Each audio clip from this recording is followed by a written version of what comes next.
He has been the most celebrated economist and the top boss at Mint Street. He's of course quoted his share of controversy, but as Raghuram Rajan gets ready to wrap up his tenure as India's 23rd RBI Governor, it's a phenomenal legacy that he leaves behind. We're not just going to talk to him about the policy that he's announced, but of course the exemplary act that his successor will have to match up to. Thank you very much, Governor, for being with us. I must first set the record straight that in the last 3 years, I think you've been the most straight-talking central banker. You've chosen to call a spade, and so I will urge you over the next 30 minutes that you will choose to talk candidly and call a spade indeed. Let's first begin with the policy that you announced yesterday, and you have red flagged a few issues while keeping interest rates completely unchanged. Do you believe rising prices at one level, and you've spent a fair amount of time on policy there, has reduced the elbow room for a rate cut significantly, or definitely more than what there was a little while back? No, I think in our April policy, we flagged the possibility that risks were to the upside. I think since then we've seen the evolution of the monsoon, which has been fairly good. But I would say that still risks are to the upside. The RBI will have to watch vigilantly for any signs that prices are not coming down. Vegetable prices and pulse prices were high in the last reading. Sure. And we have to watch that. There's a hope that they will come down, especially given the substantial planting in pulses. And more generally, that this will reduce some of the inflationary expectations that have been built up. In India, expectations build up on salient factors like food, like milk, and so on. So my sense is this, there are some factors which could bring down price pressures. We have to watch the evolution. And we also have to watch two specific things. One is the pay commission, the rollout of allowances as and when that is announced. That will have some impact. Some of it mechanical, some of it more than mechanical. So we have to watch that. And the second is GST. Again, there is no presumption that it should be inflationary.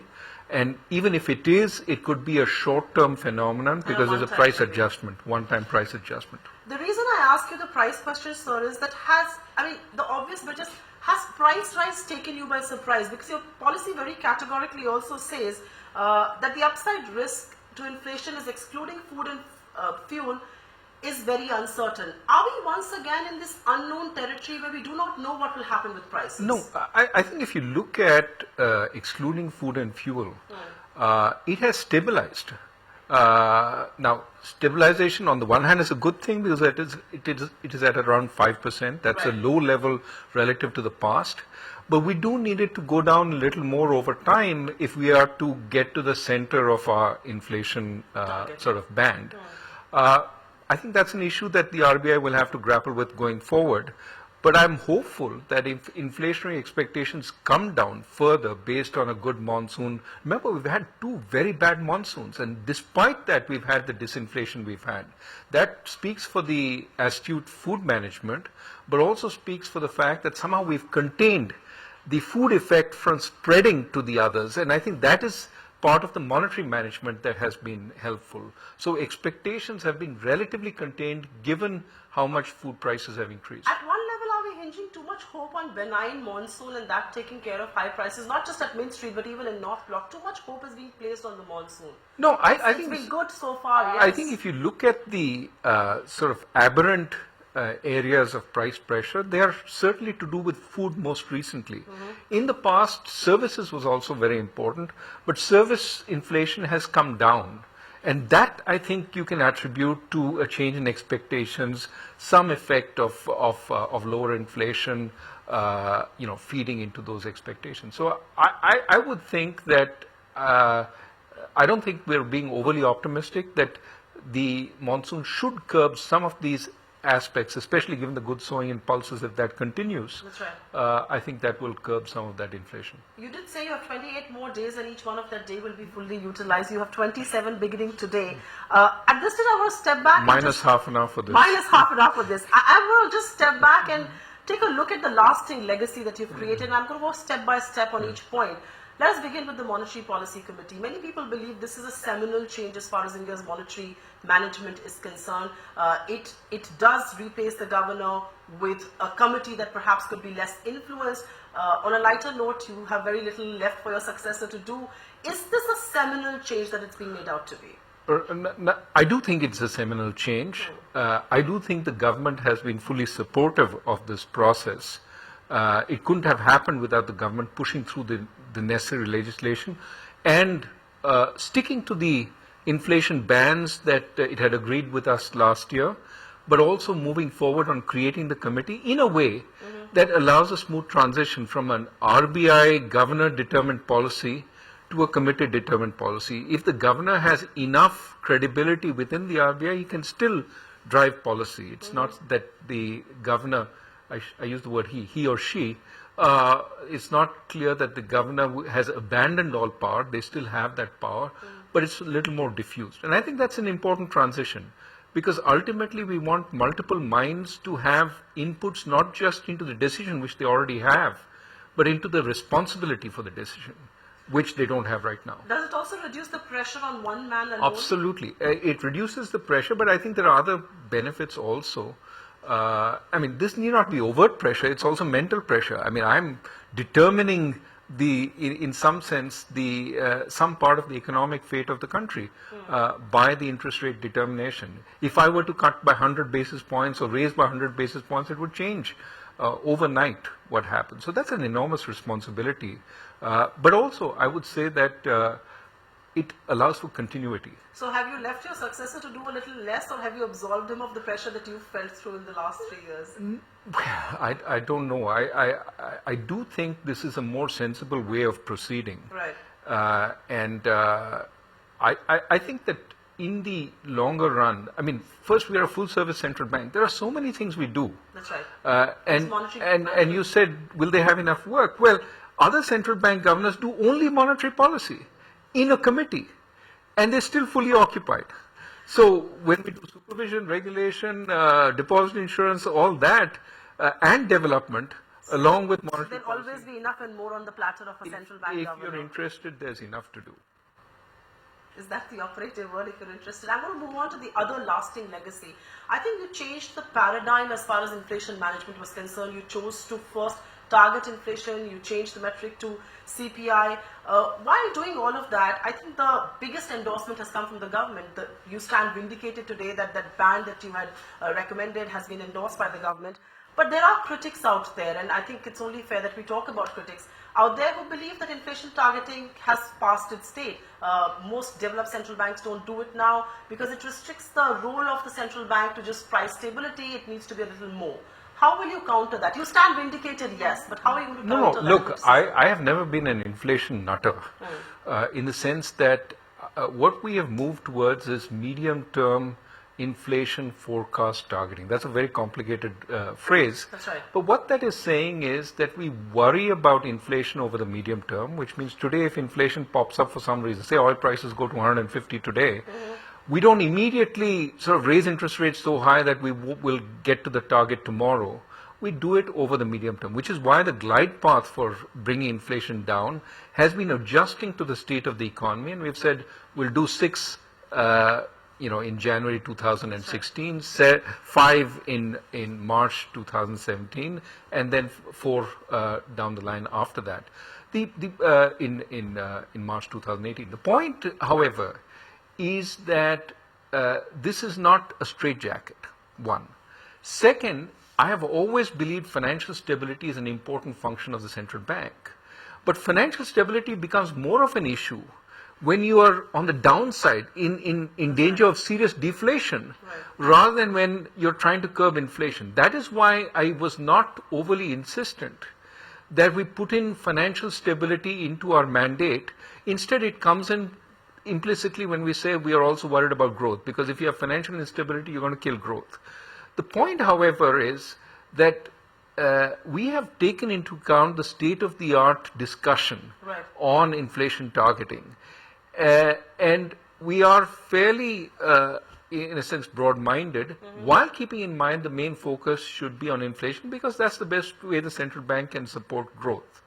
To the accusations that other central banks have moved away, I asked them, name one.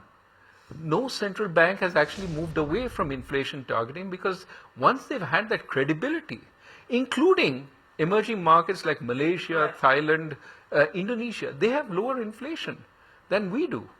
Why do they have it? You have to ask, and my sense is they forget inflation targeting, they have an inflation focus, which is very, very important. They don't have this anything goes, and the moment there is any pressure on the economy because of interest rates, we say bring them down, bring them down, bring them down. Is that an ill-informed debate, and has that been the most frustrating part of your job? A very ill-informed debate on interest rates. There's a reason why I'm asking you that question. There is this clamor from Indian industry every time there's a policy and we do a poll. Should there be interest rate cuts? Everybody from industry says yes, there should be. But some of the tallest captains of Indian industry, you name Anand Mahindra, you name Kumar Mangalam Birla, have been on our channel on record to say that even if there were an interest rate cut in this regime, far more than it has been the 150 basis points that you did, it wouldn't have moved the clock on investments so much. So in some sense, do you believe the debate out there is very ill-informed, and has that been most frustrating? I don't think frustration is the word I would use. I think there's been a process of trying to educate the public, which is why my speeches. The point is that you have to take people along with you. You are making a big move.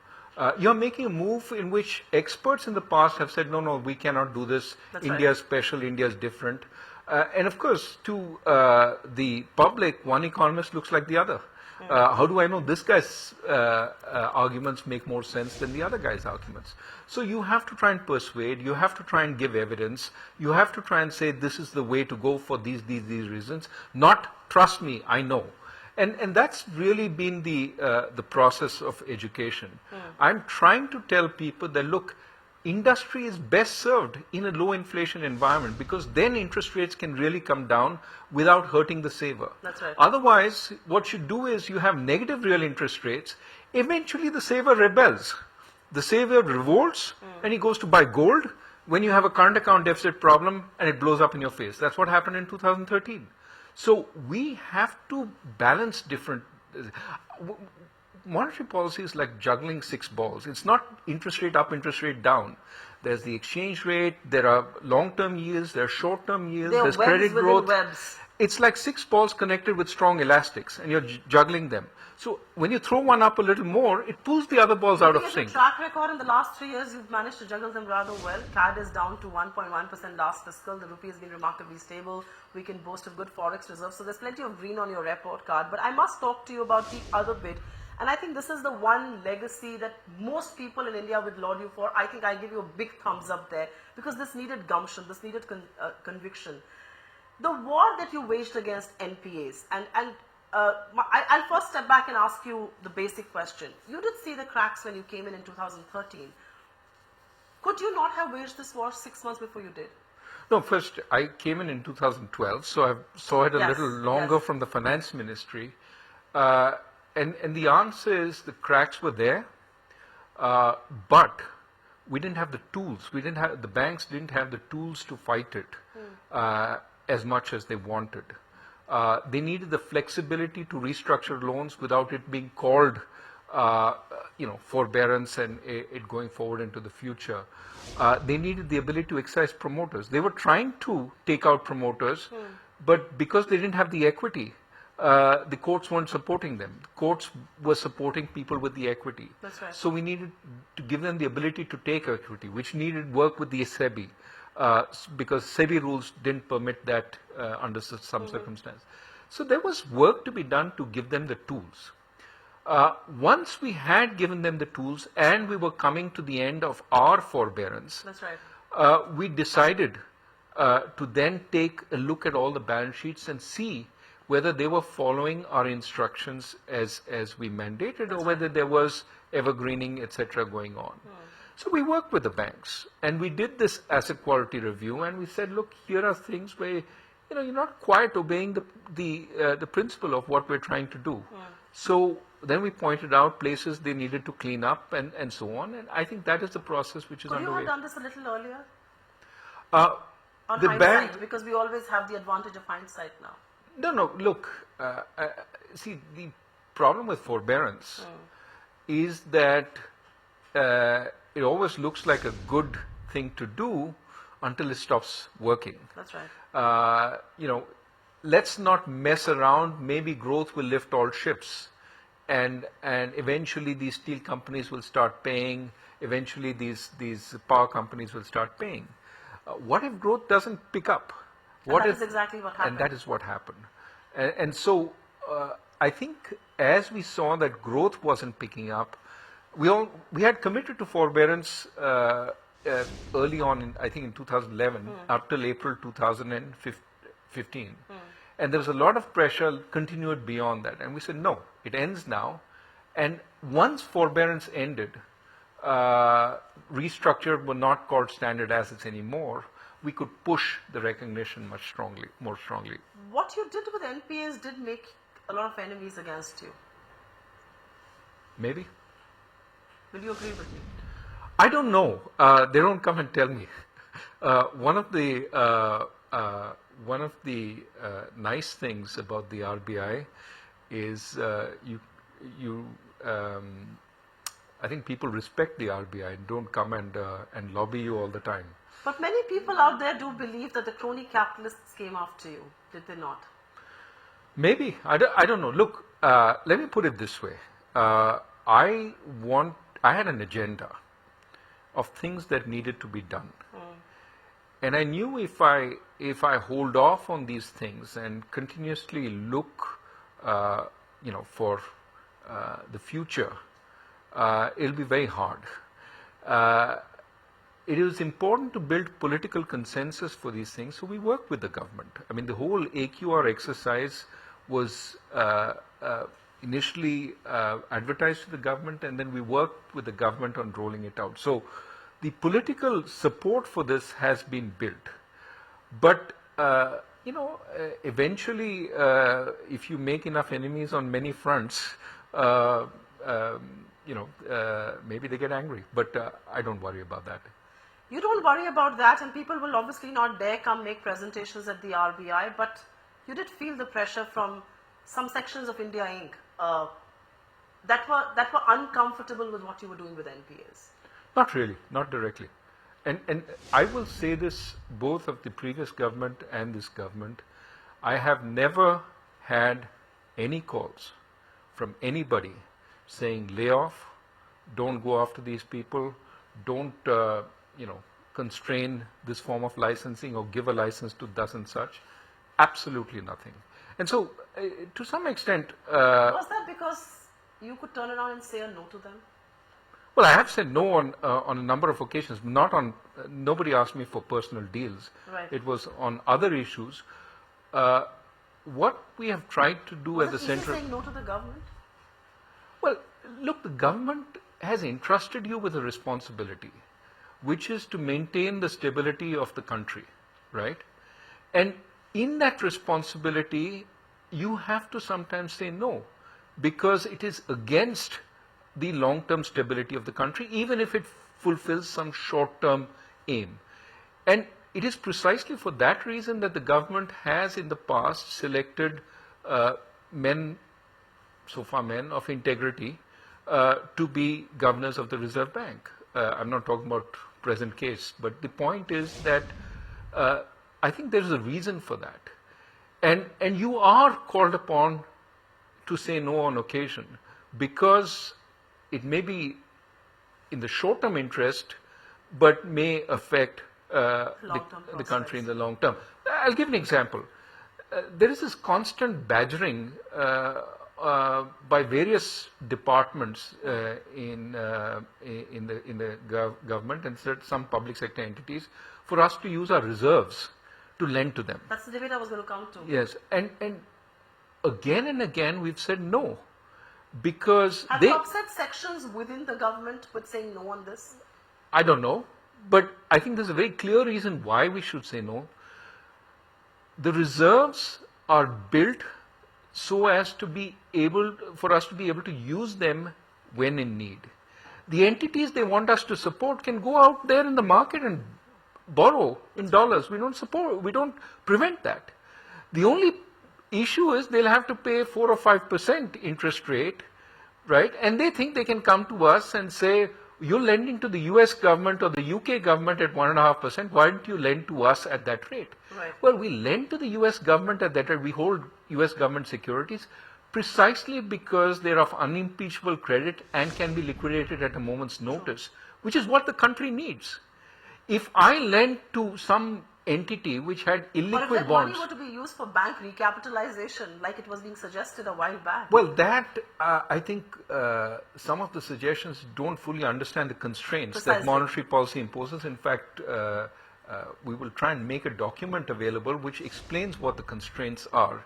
This is actually technical constraint. It's not because I don't want to give the money. Your predecessor was on record, Dr. Subbarao, and he said over his deathbed should he ever relent to give reserves away to the government. So I think that that debate is settled and you've settled it for good. No, so let me be very careful. The money we make is money that belongs to the people of India. It comes from the fact that we print currency and that banks are forced to deposit reserves That's right. in us. We don't pay any interest on that. So that is purely something we make because of our monetary function. It's something that belongs to the people of India. Whatever profits we make will have to, the first claim on those profits is the government as a representative of the people. We have given higher and higher surplus payments to the government. This year is going to be close to a record. And my sense is, if the board agrees tomorrow, we will pay significantly more, maybe 1/6 more than was promised in the budget. These are large payments. And so to somehow say that we are holding back any money from the government is not And right. you're not holding that back for self-consumption as it's being out to be. But RBI doesn't, RBI maintains Precisely. a fairly reasonable tight ship. So I must turn to the other focus, and I think this required some amount of conviction within the RBI. You did have another paradigm change, which was liquidity deficit. You wanted to, and you are on course to bring it down to zero, even to surplus actually. This was against the ethos of the RBI. The RBI always believed in having a liquidity deficit. Was it a difficult decision for people to convince within the RBI on this? No, this was one of those areas where actually analysis and technical thinking was needed. The liquidity deficit was needed when we didn't use money market instruments the way we started using post the Urjit Patel Committee report. Right.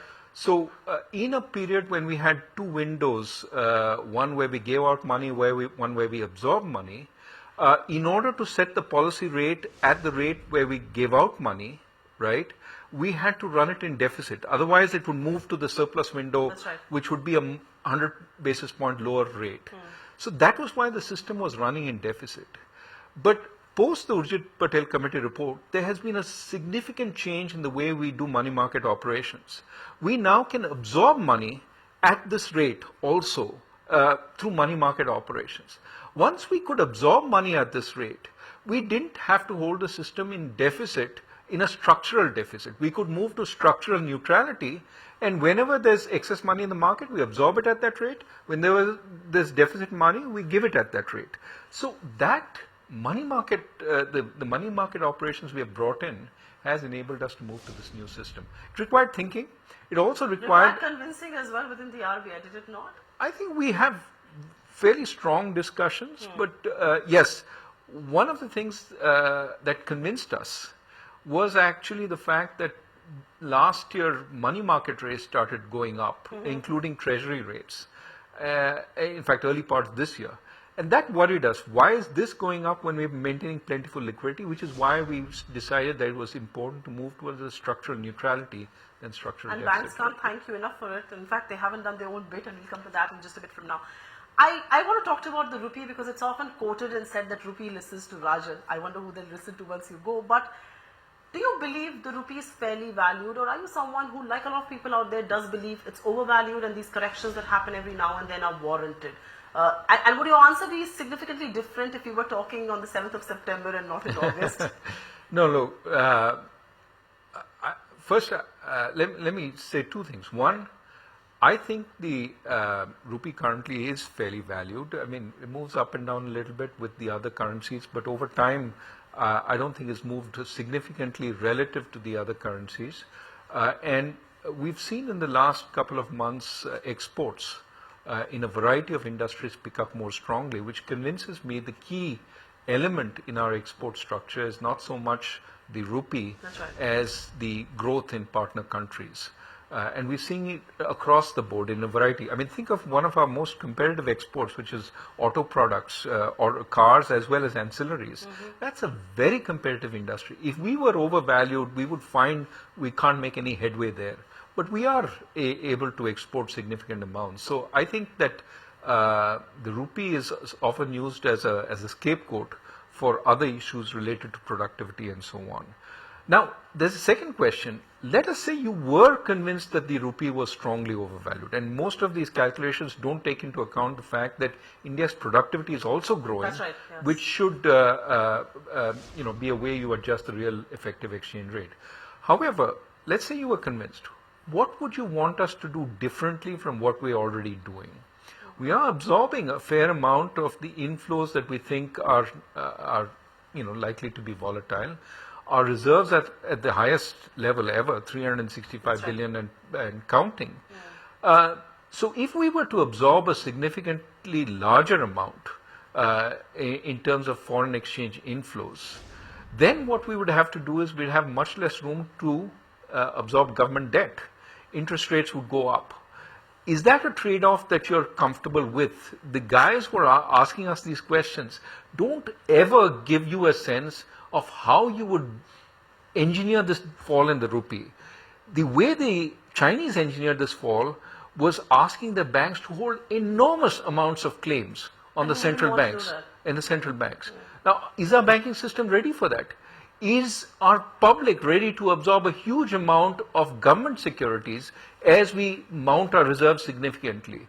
So the guys who are talking about, they think you press a button and that determines the exchange rate tomorrow. You press a button and interest rates can come down. So I Well, think it's best it's the to same don't crowd listen to maybe. them. But I must ask you another question on the rupee, and this is a counter argument. In 1991, when the devaluation happened, rupee was looked at as a sign of pride. Yeah. Do you believe there's finally realization in there that rupee is actually not a sign of pride, it's a mere price? Because every now and then there are politicians out there who say that the rupee should actually be 40 to a dollar and not 68 as it is now. Yeah, I don't think that is that prevalent. I think people understand that an excessively strong rupee does affect our ability to compete, and an excessively weak rupee does create inflationary pressures and does create volatility. I have throughout insisted it's not so much the level that we should be worried about, but broad stability. That even if it depreciates so as to account for the inflation differentials, we shouldn't be too worried. It should be the crest and the troughs. It should be a Exactly. straight line.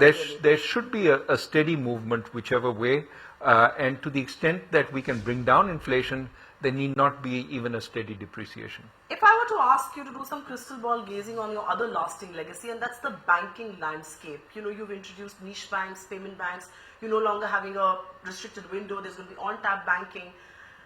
Having unleashed all of these measures, and let us suppose that things work out as you envisage it to. If I were to ask you, let's fast forward 2 years from now, what would the Indian banking landscape really look like? I think it would be a mixed system. Mixed in terms of institutions, a variety of institutions catering to different demands. It would also be mixed in terms of ownership. You would have private sector banks, public sector banks.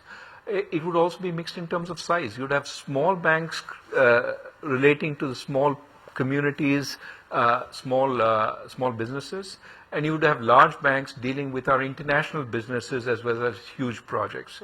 And also you'd have banks and non-bank financial institutions competing with each other, with each one taking their specific expertise. So, 10 years ago, it was the banks doing pretty much everything. That's right. Over time, we hope we have a more diversified system, which will also therefore be a more resilient system, because not everybody will go after the same areas, and therefore the system will not suffer the same kinds of risks all the time. What are the risks that still exist? Because some people out there say that marshalling technology has been a big forte that the RBI has championed in getting new banking licenses and getting new players in the banking space. But is that too ahead of its time? No. So clearly, there are cyber risks. Clearly, some of our legacy institutions aren't fully prepared even in terms of just being operationally tight. I mean, if you remember the Bangladesh bank problem, apparently they had written the password. That's right, yes. And taped it onto the machine, so that anybody who was there could actually access the SWIFT accounts. So there is a certain laxity in culture, in cyber culture, not just in Bangladesh, but I would think pretty much everywhere. And we need to attune people to the fact that the world is very different. Your cyber criminals are looking for every opportunity to get in and to make large and criminals of the world are getting smarter by the day, they say, and I think that's something that they're smarter, they're more cyber savvy, which is why we've started a cyber subsidiary. And the intent is to be able to attract these young kids who are state of the art and who can actually, ethically hack into systems and expose some of the weaknesses in our cyber systems. I do want to switch gears at this stage, and I know you've spoken on this, but I think I want to set the record straight for one final time. When the whole vicious personal attack, and I call it vicious and personal, and I'm choosing my words very carefully here, was happening against you from Subramanian Swamy, did you feel isolated?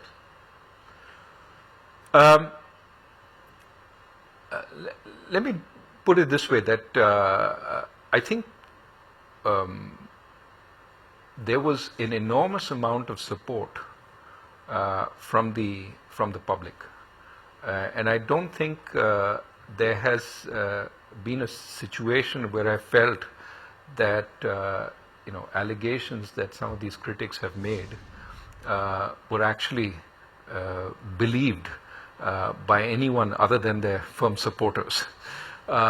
So in that sense, I don't feel isolated. There has been an outpouring of warmth, and that's, for me, that's what counts. I'll tell you why I asked you that question. If it was a criticism against your policy or what you did at the RBI, I don't think there would have been this kind of support that would have poured in. But he got personal. He got rather scathing. He downright got personal there. And which is why I'm asking you, because of the lack of support from the highest men in the government, do you believe it was an attack against the institution? Nobody in New Delhi really stood up against it. No. So because it wasn't just about you; it was about the institution that you represented. No, I think that when it came to the institution, and when it came to some of the processes that were followed in the institution, I think we had one of the cleanest processes for giving out licenses. That's right. And there were some allegations made about that, totally unfounded. To my mind, when somebody is making allegations against the institution, they are damaging the institutional structure of the economy, which is I think a problem. Were you let down that the government didn't come out and support as much as they should have? I don't dwell on that. Would an intervention at the highest level of the government have averted a Brexit? No. Look, I've said again and again, these allegations weren't at all a factor in my thinking. Criticism comes with the territory. Some criticism, as you said, goes beyond what is reasonable. I think criticism of policies is perfectly fine. Allegations, ad hominem allegations, which impute motives or corruption, etc., yes, without any basis, essentially vitiate the atmosphere in this country. And without a good atmosphere, you cannot get economic progress. If everybody is suspicious of every national institution and saying they're not doing their duty, I think we cannot move ahead. So are you saying that relentless Sikh campaign had no role to play in your decision to return to academia as soon as you are? No, look, you started off by asking, are you worried about the enemies you have made, etc.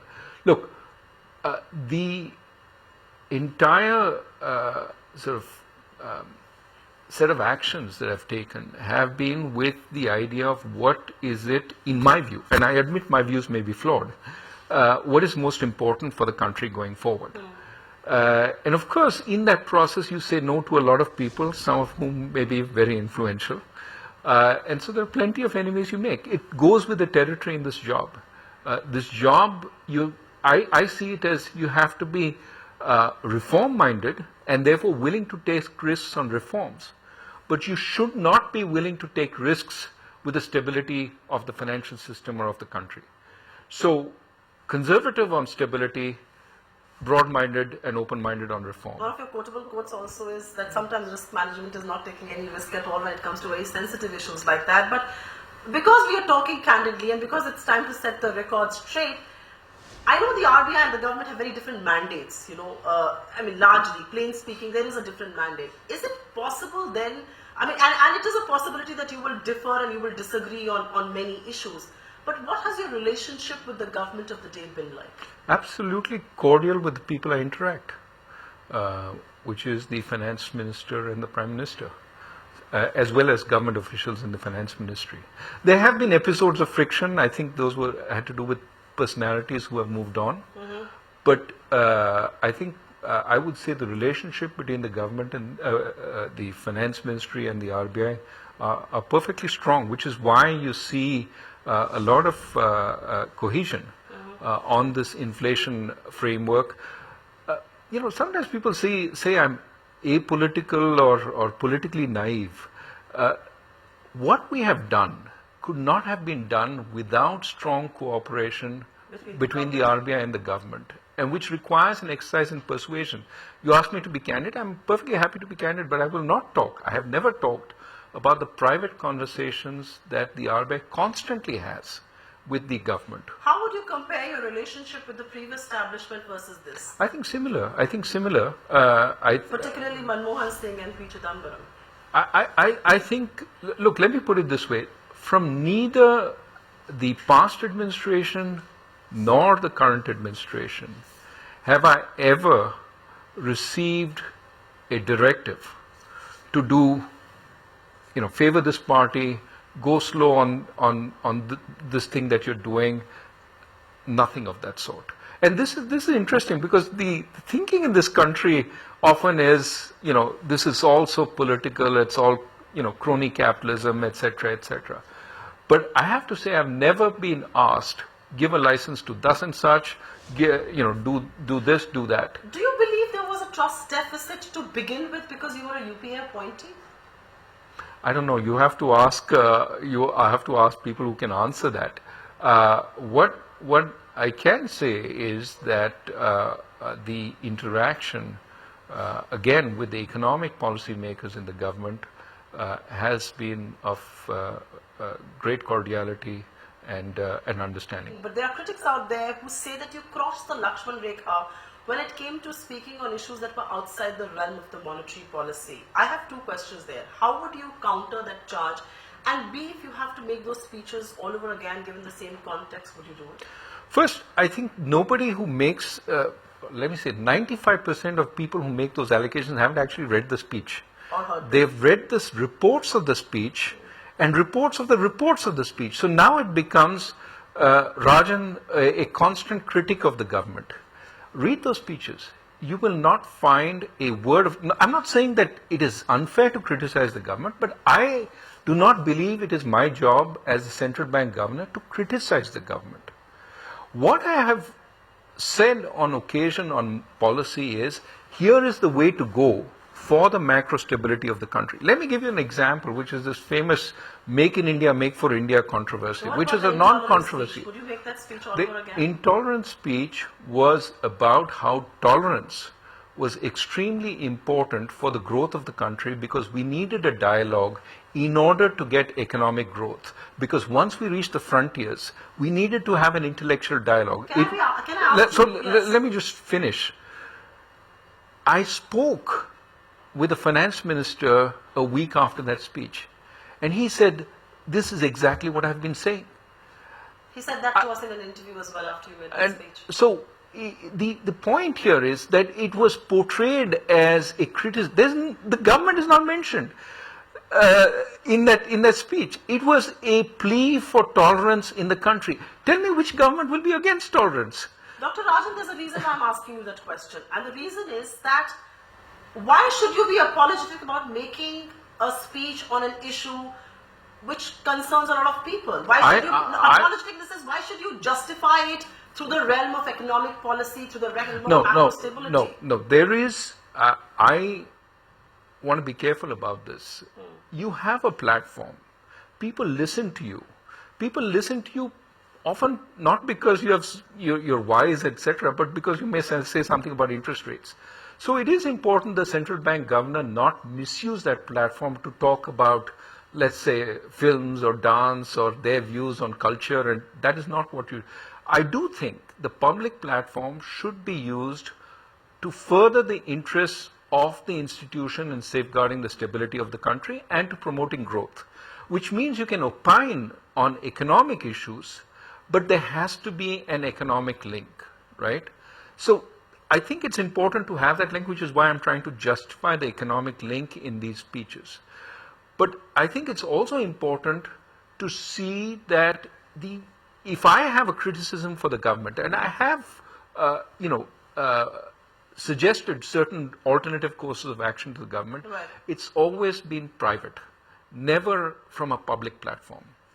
So as we wrap this, you're 53 years young or old, whichever way you want to look at it. You've got many active years of an economist and a public servant left in you. Will you return to India in this or any other capacity to serve in public service? Well, I've said in that letter I wrote to my staff members that I'd be happy to serve the country. Public service, private service, I think it's all related. I think we are working towards a stronger, a richer, a more equal India in the future. And I think there are many ways of doing this. I think my initial effort really is going to be on the research side. Let's think a little more about bringing more research into our policy discussions. Certainly I'm getting back into research at Chicago, and I think I will work with some of our existing institutions to see how we can further it. We do a 1 week sort of course for aspiring PhD students. We did one last year. Hope to continue that this year. I know you've said you like to live in the realm of ideas and research is going to be your forte, but is it easy to go back to being from such a celebrated governor whose every word has been hung on to being a professor with his head stuck in research? See, the trappings of governorship are not what really sort of excite me.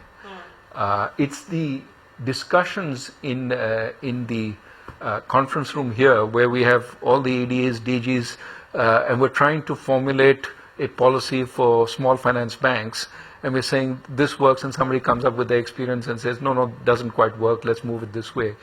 I mean, those have been the exciting times. And at the end of it, you feel that you've actually crafted something which may be a step forward. People saluting you and badgering you for selfies. It's nice that people think that way, but that's not what's important about it. You really have been a newshound's best delight. From a governor's look to an Amul ad on his tenure, this was unprecedented of sorts. Did that amuse you, or did that make you wonder what's really happening around me?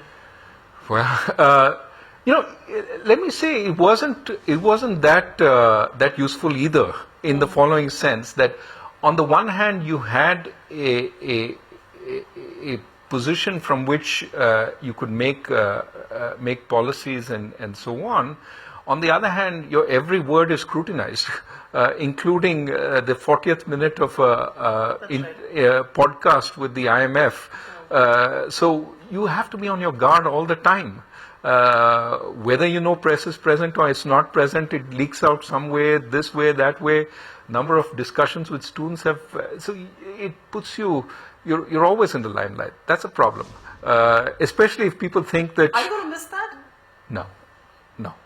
Absolutely I not. have one final question to ask of you, and everybody at ET now wonders, how many ties does the governor own? You've got one maroon tie for every monetary policy, and when we try and segregate your answers from one to the other, they all actually end up looking the same. What's with that tie and monetary policy? Is that a lucky tie of sorts?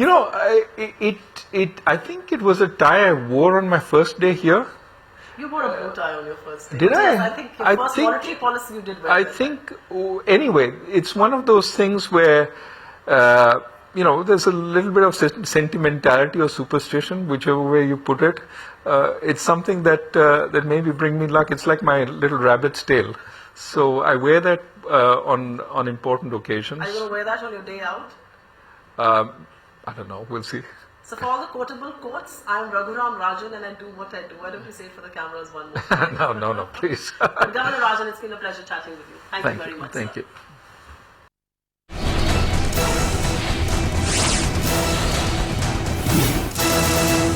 Find us on Facebook at facebook.com/ETNow and don't forget to click the like button. You can also follow us on Twitter at ETNowLive. To stay updated with all our programming, hit the subscribe button on our YouTube channel by logging on to youtube.com/user/ETNow.